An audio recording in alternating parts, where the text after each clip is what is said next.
오늘 한번 해보고요. 안 되면 다음에 앉겠습니다. 감사합니다. 오늘도 주님 사랑하는 마음으로 결관 자리에 나오신 여러분 진심으로 환영하며 축복합니다. 아멘. 하나님께서 여러분을 지금까지 지켜주셨습니다. 아멘. 모든 것이 하나님의 은혜입니다. 아멘. 그 하나님께 감사하는 마음을 가지고 우리 한번 따라하시겠습니다.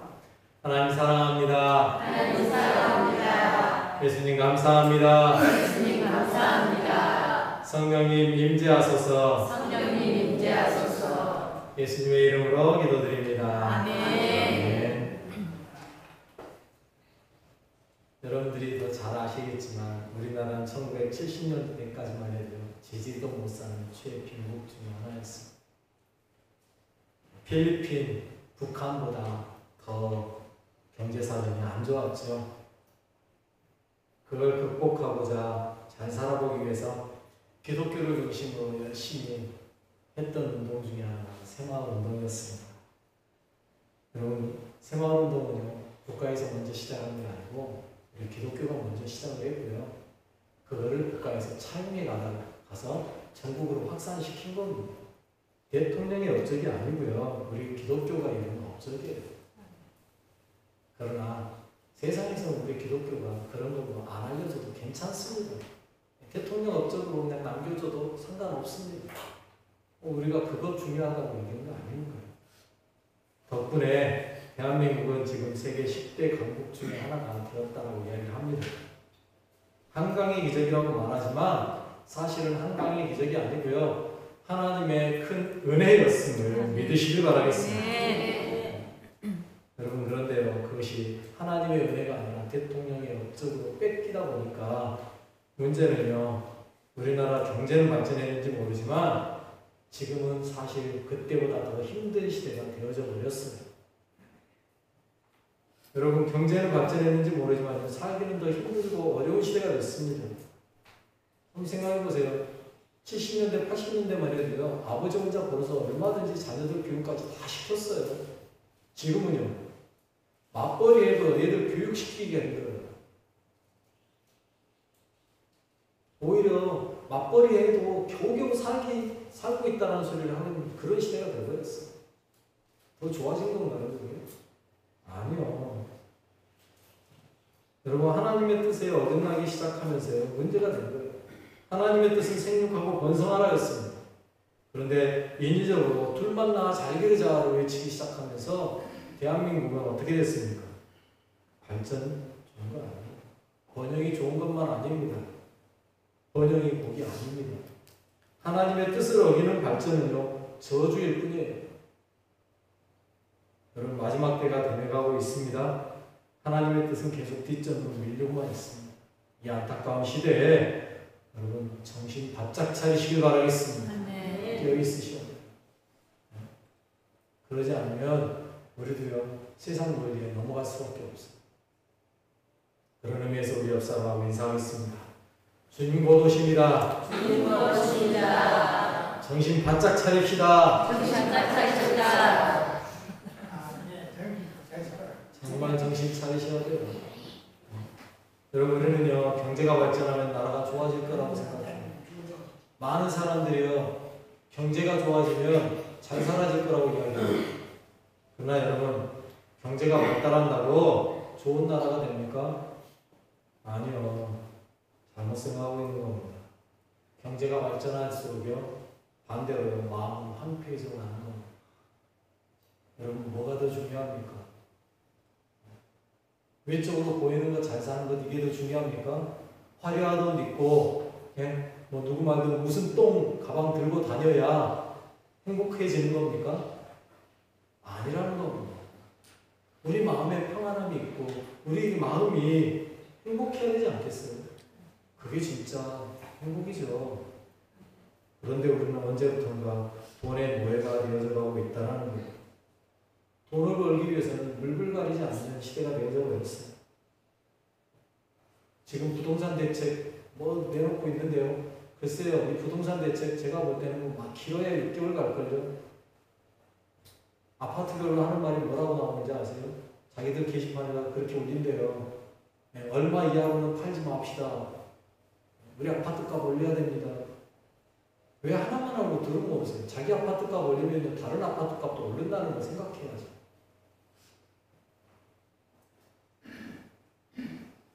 여러분 그렇게 해서 돈 벌어서 어디 쓸 거예요? 전에도 말씀드렸습니다. 요즘 중고등학생에게 물었습니다. 10억을 번다면 10년쯤 감옥 갈 수 있겠느냐? 80%의 아이들이 10억을 번다면 10년 정도 감옥 갔다 올 수 있겠다는 거예요. 죄의 무서움을 모르는 거예요. 죄가 어떤 건지 몰라요. 돈이 더 중요한 시대가 되어버리고 있어요. 만모니즘이 극대화예요.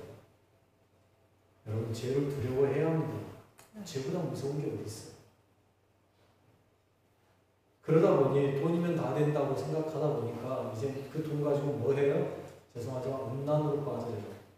대놓고 동성애를 자랑하는 퀴어 축제래요. 무슨 그게 축제입니까?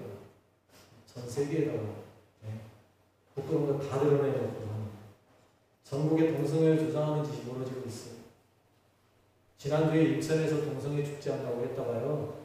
그걸 반대해서 막아섰던 목사님이 수갑차고 감금됐습니다. 나라가 이상하게 돌아갑니다. 음란한 짓 행하는 것은 가만 놔두고요. 그걸 반대하는 목사를 잡아가는 시대예요. 만몬이 최고의 시대고요. 음란은 평범한 일상이 되어버린 그런 시대에 지금 우리가 살아가고 있습니다. 소돔과 고모라가 재현되고 있습니다. 아니 예수님이 그렇게 말씀하셨죠. 마지막 때가 되면 소돔과 고모라가 더 견디기 쉬울 거라고 그래요. 마태복음 10장 15절에요. 내가 진실로 너에게 이르노니 심판 날에 소돔과 고모라 땅이 그 성보다 견디기 쉬우리라. 왜 그렇게 됐습니까? 경제를 이야기하면서요. 경제 외에 다른 거에는 신경 쓰지 않다 보니까 이제는 음란해지기 시작했고요. 세상이 별 이상한 짓을 하는 것으로 돌아가고 있습니다. 번영의 복이 아닙니다. 여러분 잘 생각하시면 오늘 본문의 내용도 그렇습니다. 북이스라엘의 여로보암 2세 때 일을 기록하고 있습니다. 여로보암 2세 북이스라엘에서 가장 긴 기간 동안을 왕으로 통치했던 사람 여로보암 2세입니다. 그뿐인 줄 아십니까? 가장 번성했던 시대가 바로 이때 23절에 이렇게 이야기해요. 유다의 왕 요아스의 아들 아마샤 제15년 이스라엘의 왕 요아스의 아들 여로보암이 사마리아에서 왕이 되어 41년간 다스렸습니다. 41년간 왕으로 다스렸습니다. 여러분 그 시대가 제2의 전성기였습니다. 이스라엘. 가장 이스라엘이 부강했던 때가 언제예요? 다윗과 솔로몬 시대. 땅으로는요 가장 멀리 유브라데스 강 있는 데까지를 차지해서 통치했던 가장 큰 땅을 다스렸던 시대 다윗과 솔로몬 시대. 그런데 그 다음으로 가장 큰 땅을 차지했던 시대가 바로 여로보암 2세 때예요. 여로보암 2세 때요 그 땅까지 차지합니다. 회복해요. 그래서 25절에요 이렇게 이야기해요. 이스라엘의 하나님 여호와께서 그의 종 가데를 아미떼의 아들 선지자 요나를 통하여 하신 말씀과 같이 여로보암이 이스라엘 영토를 회복하되 하맛 어디에서부터 아라바 바다까지 하였으니 하맛 어디에서 아라바 바다까지 거기가 이스라엘이 누렸던 최고의 땅의 크기였습니다. 그 땅을 다 회복시켰어요.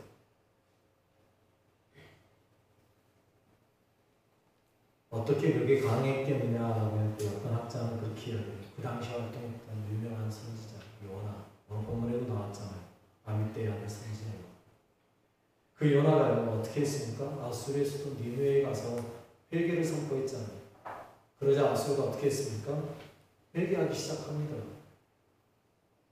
그들은요 정복하는 게 다른 땅을 가서 땅을 정복해내는 게 그들의 큰 일이라고 생각했던 나라예요. 아수르. 이 땅에 있는 나라 중에 가장 잔인한 족속 하면 아수르라고 이야기할 정도로 했던 족속이 바로 아수르예요. 그런데 그들에게 회개를 선포하자 요나의 말을 받아들이잖아요. 그리고 그들은 자신들이 회개하는 데에 앞장서면서 자신들을 돌아보면서 정복 사업을 멈춥니다. 그동안에 정복 사업을 멈추고 있는 동안 여로보암 2세가 올라간 거예요. 그래서 아람까지 정복하고 영토를 확장했던 거예요. 어찌됐건 여로보암 2세 엄청난 업적을 쌓은 왕 분명해요. 나라를 부강한 나라로 만들었고요. 그 어떤 나라도 그 나라를 침범할 수 없는 강대한 나라로 만들어냈습니다. 그러나 여러분 그렇게 강한 나라를 만들었다고 하나님이 여로보암 2세를 훌륭한 왕이라고 인정했습니까? 아닙니다. 성경을 정확하게 보십시오. 24절에 뭐라고 평가합니다. 이렇게 평가합니다. 여호와 보시기에 악을 행하여 이스라엘에게 범죄하게 한 느밧의 아들 여로보암의 모든 죄에서 떠나지 아니하였다. 여호와 보시기에 악을 행하여, 이게 하나님의 평가. 우리는 뭐라고 평가합니까? 경제를 발전시킨 우리나라의 대통령, 지금도요 대통령 인기순위 1위를 차지하고 있는 대통령이 누구예요? 경제 발전에 공헌했다라고 했던 그 대통령입니다. 그런데 하나님은 그거 보지 않습니다. 뭐라고 이야기해요? 여호와 보시기에 악을 행하여. 그럼에도 불구하고 그 나라가 번영할 수 있었던 이유, 왜 하나님은 그 나라가 번영하도록 가만 놔두셨을까요? 여러분, 나라의 번영은 왕의 선하고 악함과는 상관이 없어요. 그냥 하나님이 그들을 봐주시는 거예요. 그냥 놔두시는 거죠.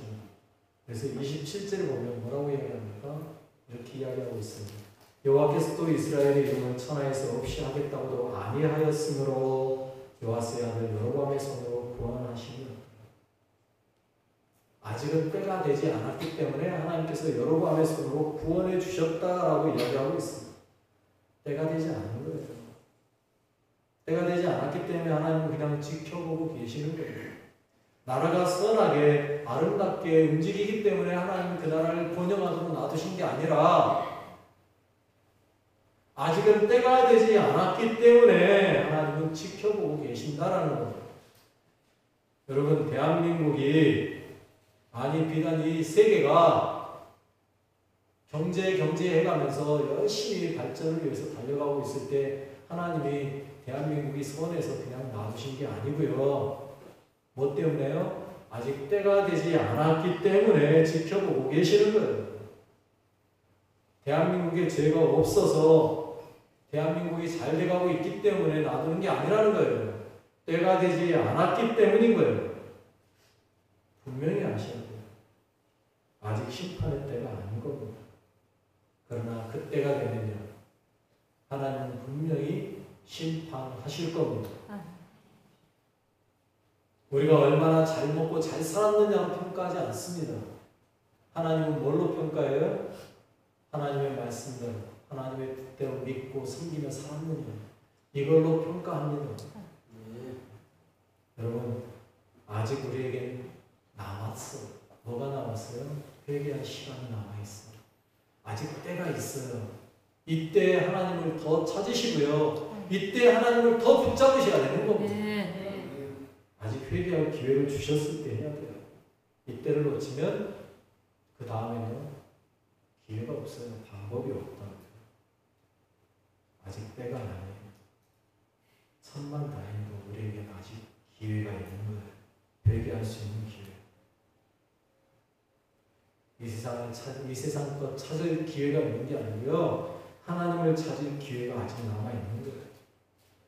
그런데 이걸 여로보암 시대 사람들은 몰랐다는 거죠. 여러분, 그래서요, 여로보암 시대에는 발전하고 부흥하는 것, 그것이 최고인 줄 알고 가는 거예요. 여러분, 그런데요, 여로보암에 대한 이야기가 오늘 본문이 또 나오느냐? 안 나와요. 여로보암 2세의 이야기는 오늘 본문이 처음이자 마지막으로 끝나요. 그러면 그 시대가 어떤 시대였는지 어떻게 알 수 있습니까? 라면 알 수 있죠. 어디에서 나와요? 다른 성경에 나와요. 역대기에 나오냐? 아니요. 역대기는 유대 왕들에 대한 이야기만 나오기 때문에 북이스라엘 왕에 대한 이야기는 안 나옵니다. 어디에 나오냐? 선지서에 보면 나옵니다. 선지자들 이야기는요, 놀랍게 보면 선지자들 또 둘로 나옵니다. 전기 선지자, 후기 선지자 이렇게 나오거든요. 전기 선지자 그러면 뭐냐면 엘리야, 엘리사 이런 사람들이에요. 후기 선지자는 어떤 사람들이냐? 여러분들 성경에 나오는 선지자들 이름으로 나온 성경책 있잖아요. 이사야부터 시작해서 말라기 이 선지자들은 후기 선지자라고 해요. 전기 선지자들은 능력을 행했다면요, 후기 선지자들은 기록을 남겼습니다. 그런데 참 희한하게도 북이스라엘의 선지자들은, 전기 선지자들은 북이스라엘에서만 나왔습니다. 엘리야나 엘리사 남유다에는 거의 없어요. 그런데 후기 선지자들은요, 딱 한 시대에만 활동하고 끝납니다. 언제인지 아세요? 바로 이 여로보암 2세 때부터 호세아라든지 아모스라든지 요나 같은 사람, 그들은요 다른 때 활동하지 않았습니다. 여로보암 2세 때만 활동했어요. 그런데 호세아는요 뭐라고 얘기하는지 아십니까? 그 시대를 향해서 자신의 안에 고멜과 같이 온난한 나라라고 말하고 있어요. 우상 숭배가 만연했던 나라라고 말하고 있어요. 그래서 하나님께서 그들을 심판할 것이다라고 말하고 있어요. 호세아 선지자는요 여로보암 시대를요 아주 악한 시대로 묘사하고 있습니다. 하나님과는 전혀 상관없는 나라, 하나님을 믿지 않았던 나라, 또한 그들이 어떻게 부유해졌는지를 호세아 선지자는요 12장 7절에 이렇게 말해요. 그는 상인이라 손에 거짓 저울을 가지고 속이기를 좋아합니다. 거짓 저울로 속여서 그들이 부자가 되었던 나라라고 말하고 있습니다. 얼마나 악한 나라였는지를 말해주는 거죠. 거짓으로 속여가면서 부유해진다. 아모스 선지자는 더 심합니다. 아모스 선지자는요 북이스라엘을 얼마나 신랄하게 비판했는지 모릅니다. 아모스 선지자는 사실 북이스라엘 사람도 아니에요. 남유다 사람이에요. 하나님이 근데 그를 북이스라엘로 올려보내가지고 거기에서 연합을 하시죠. 그런데 이스라엘의 죄악을 고발하는데 아모스 선지자는 2장 6절로 8절에 이렇게 여호와께서 이와 같이 말씀하시되 이스라엘의 서너 가지 죄로 말미암아 내가 그 벌을 돌이키지 아니하리니 이는 그들이 은을 받고 의를 팔며 흰 한 컬레를 받고 가난한 자를 팔며 힘없는 자의 머리를 티끌 먼지 속에 발로 밟고 연약한 자의 길을 굽게 하며 아버지와 아들이 한 젊은 여인에게 다녀서 내 거룩한 이름을 더럽히며 모든 제단 옆에서 전당 잡은 옷에 옷 위에 누우며 그들의 신전에서 벌금으로 얻은 포도주를 마시니. 아모스 선지자는요 여로보암 2세 때가 얼마나 악한 시대였는가를 신랄하게 비판하고 있는 거예요. 여러분 이러한 행동들이 옳은가요? 그들의 부유함이 하나님의 복인가요? 아니었다라는 거예요. 그들의 부유함은 오히려 악행에서 나오는 부유함이었다라고 말하고 있어요. 하나님께서 왜 선지자를 그 시대에 보냈는지를 알 수 있죠. 여로보암 2세 가장 부강했던 시대지만 가장 악했던 시대가 바로 그 시대였다라고 이야기하고 있는 거예요. 그러니 하나님은 그들에게 선지자를 보내신 거예요. 그런데 그들이 선지자의 말을 들었을까요? 죄송하지만 아니었어요. 여로보암 2세 때 그렇게 선지자를 보내서 말을 했는데 그들이 듣지 않는 거예요. 오히려 더 악을 행하는 거예요. 그러자 아모스 선지자는 뭐라고 그래요? 5장 24절에 오직 정의를 물같이 공의를 마르지 않는 강물같이 흐르게 하지. 야 너희들 정의와 공의를 행하며 살아 라고 얘기해요. 그러나 그 말씀 듣지 않아요. 그 말씀 듣지 않아요. 여로보암 시대는요 가장 강력한 왕국 세운 나라였고요 41년 동안 왕이 다스리면서 얼마나 그 나라를 튼튼하게 만들어 놨겠어요. 그러니 그들에겐 하나님이 필요해요? 필요 없어요? 필요가 없는 거예요. 여러분 요즘 사람들 보십시오. 하나님 믿으라 그러면 뭐라 그럽니까? 에이 안 믿어도 잘 사는데 70년대 80년대만 해도요 하나님 없으면 우리는 안 됐지 않습니까? 여러분 뭔 일 있으면 우리는 할 수 있는 일이 뭐였습니까? 교회 나와 기도할 수 있는 것밖에 더 있었습니까? 그렇게 해서 하나님을 찾았습니다. 그런데 지금은요 아니라고요. 하나님 없어도 너무 잘 살아요. 여로보암 2세 때가 바로 그런 시대였어요. 그러니 정의로운 나라, 공의로운 나라 아무리 주장을 해도 안 되는 거죠. 만몬이 아니라 하나님께 돌아오라고 말해요. 돈이 아니라 하나님께 돌아오라고 그렇게 외쳐도 그들은 안 듣는 겁니다. 왜? 돈이면 다 되는 시대예요. 그러나 아모스는 뭐라고 해요? 하나님의 말씀이 사라지는 날이 올 거다. 그러니 빨리 기회가 될 때 돌아서라. 아모스 8장 11절에 그렇게 주 여호와의 말씀을 보라 날이 이를지라 내가 기근을 땅에 보내리니 양식이 없어 주림이 아니요 물이 없어 바람이 아니요 여호와의 말씀을 듣지 못하는 기근. 여로보암 2세 때 그들이 그렇게 강대한 나라고 부강한 나라로 살고 있었던 그들에게 너희들 기근이 온다. 물이 없어 기근이 아니라 여호와의 말씀이 없는 기간이 올 것이다 이야기를 합니다. 그런데 그들은 그 말을 듣지 않습니다. 우리는 여전히 부강할 것이고 그들은 여전히 강한 나라로 설 거라고 생각했던 거죠. 그러나 그건 그들만의 착각이었어요. 여로보암 2세가 죽고 나자 왕국이 어떻게 바뀐지 아십니까? 그때부터 반역의 역사가 시작됩니다. 왕이 반역당하여 죽고 또 반역당하여 죽고 반역당하여 죽고 반역당하여 죽고 그러면서 나라는 점점 기울어져 가고 결국엔 어떻게 돼요? 아수르에 의해서 무너지고 마는 거예요. 여러분 분명히 기억하십시오. 하나님의 말씀대로 서지 못하면 그 나라는 사상무가 오리 위에 지은 집과 같아지는 거예요. 하나님의 말씀이 없으면요 그 나라는 무너질 수밖에 없는 겁니다. 여러분 자꾸의 대한민국을 보십시오. 지금 아무 문제 없이 잘 사는 것처럼 보일 겁니다. 하지만 아닙니다. 이 나라도 지금 엄청난 위기 가운데 있습니다. 하나님의 말씀이 흔들리고 있는 시대에 있습니다. 경제가 최고이냐 정부는 경제를 때문에 야당이니 여당이니 다투면서 어떻게 하면 경제를 살릴 것이냐는 이야기하고 있습니다. 백성들도 경제로 모든 걸 평가해요. 대통령의 지지도가 갑자기 확 떨어진 이유가 뭐예요? 경제 때문인 거지. 여러분 이 경제 가지고 흔드는 동안에 그 밑에 악을 행하는 사람들은 뭘 하고 있습니까? 동성애 또는 이슬람으로 빈틈을 찾아서 끊임없이 비집고 들어오고 있어요. 교회도 마찬가지예요. 만mon에 흔들려서 뭔가 세상 물결에 흔들리고 있는 게 지금 현재 교회입니다. 뉴스에도 엄청나게 나오고 있지 않습니까? 교회 세수 문제가. 그 교회가 왜 세수 문제로 이렇게 흔들린 줄 아세요? 돈 때문에 그래요. 죄송하지. 교회가 돈에 매여버리니까요. 그 문제로 세상 뉴스에까지 올라올 정도로 크게 흔들리고 있는 거예요. 안타까운 이야기입니다. 여러분, 하나님께서 왜 우리나라에 그렇게 부를 주시고 세계 경제 대국으로 세워놓으신지 아십니까? 이유가 뭘 것 같습니까? 우리 보고 잘 먹고 잘 살으라고요? 아니요. 여러분들 분명히 아셔야 돼요. 대한민국이 이렇게 잘 살게 된 이유가 뭐냐면요. 미국 다음으로 제일 많은 선교사를 파송한 나라. 인구 대비 최고의 많은 선교사를 내보낸 나라가 바로 대한민국이에요. 하나님은요, 그것 때문에, 왜? 선교사들은요, 그 나라에서 선교하려면 뭐가 필요해요? 경제적인 후원이요, 절대적으로 필요합니다. 그러니 대한민국이 경제적으로 잘 살지 않으면 그 선교사들을 어떻게 후원할 거예요? 그런데 대한민국의 선교사들이 점점 지금 줄어가고 있습니다. 그거 아세요?